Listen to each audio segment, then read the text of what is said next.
രാഹുൽ മാങ്കൂട്ടത്തിനെതിരായ ആരോപണങ്ങളിൽ പരാതിക്കാരുടെ മൊഴിയെടുക്കൽ തുടരും. മൊഴി രേഖപ്പെടുത്താൻ ക്രൈംബ്രാഞ്ചിൽ 3 പേർ എത്തുമെന്ന് സൂചന. ഗർഭഛിദ്രം നടത്തിയ യുവതികളുടെ മൊഴിയെടുക്കാനും ക്രൈംബ്രാഞ്ചിന്റെ ശ്രമം.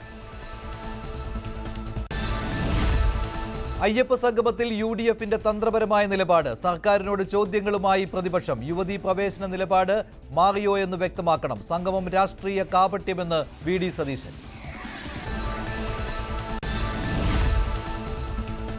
വിശ്വാസികളെ അടുപ്പിക്കാൻ സർക്കാർ ഹിന്ദു സമൂഹത്തെ കരുവാക്കുന്നുവെന്ന് കുമ്മനം രാജശേഖരൻ. മതേതര സർക്കാർ വിശ്വാസികളെ വിളിച്ചുകൂട്ടുന്നത് എന്തിനെന്ന് ചോദ്യം. VN വാസവനെ അയ്യപ്പ ഭക്തർക്ക് വിശ്വാസമില്ലെന്ന് കുമ്മനം.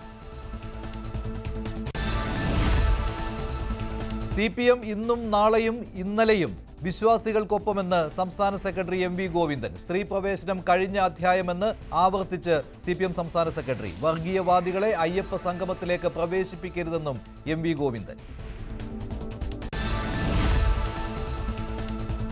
ബിന്ദു പത്മനാഭൻ തിരോധാന കേസിൽ അന്വേഷണം വഴിമുട്ടുന്നു. കൊലപാതക കുറ്റം ചുമത്തിയെങ്കിലും സെബാസ്റ്റ്യനെ കസ്റ്റഡിയിലെടുക്കാനോ അറസ്റ്റ് രേഖപ്പെടുത്താനോ അന്വേഷണ സംഘത്തിനായില്ല. ഐഷ തിരോധാന കേസ് അന്വേഷണത്തിലും സമാന സാഹചര്യം.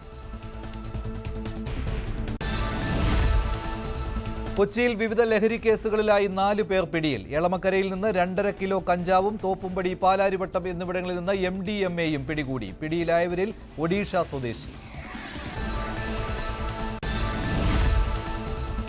ബംഗളൂരുവിലെ നഴ്സിംഗ് കോളേജിൽ ആവേശം മോഡൽ സംഘർഷം. മലപ്പുറം സ്വദേശിക്ക് കുത്തേറ്റു. 1ാം വർഷ വിദ്യാർത്ഥികളെ ഉപയോഗിച്ച് പ്രശ്നമുണ്ടാക്കിയത് പരിസരവാസികൾ. 4 പ്രതികൾ അറസ്റ്റിൽ.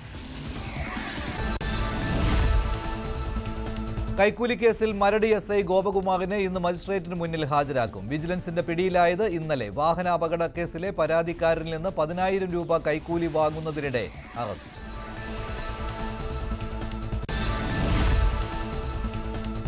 GST കൗൺസിൽ യോഗത്തിന് ഇന്ന് ഡൽഹിയിൽ തുടക്കം. സ്ലാബുകൾ പുതുക്കി നിശ്ചയിക്കും. ചെറിയ കാറുകളടക്കം GST നിരക്ക് കുറയ്ക്കാൻ സാധ്യത. വരുമാന നഷ്ടത്തിന്റെ ആശങ്കയിൽ കേരളമടക്കം പ്രതിപക്ഷ സംസ്ഥാനങ്ങൾ. തെലങ്കാന BRSൽ പാളയത്തിൽ പട. ചന്ദ്രശേഖർ റാവുവിന്റെ മകൾ കവിത പുറത്ത്. സസ്പെൻഷൻ, പാർട്ടി വിരുദ്ധ പ്രവർത്തനങ്ങളിൽ. വിവാദങ്ങൾ ആളിക്കത്തിച്ച് കലേശ്വരം ജലസേചന പദ്ധതിയിലെ CBI അന്വേഷണം.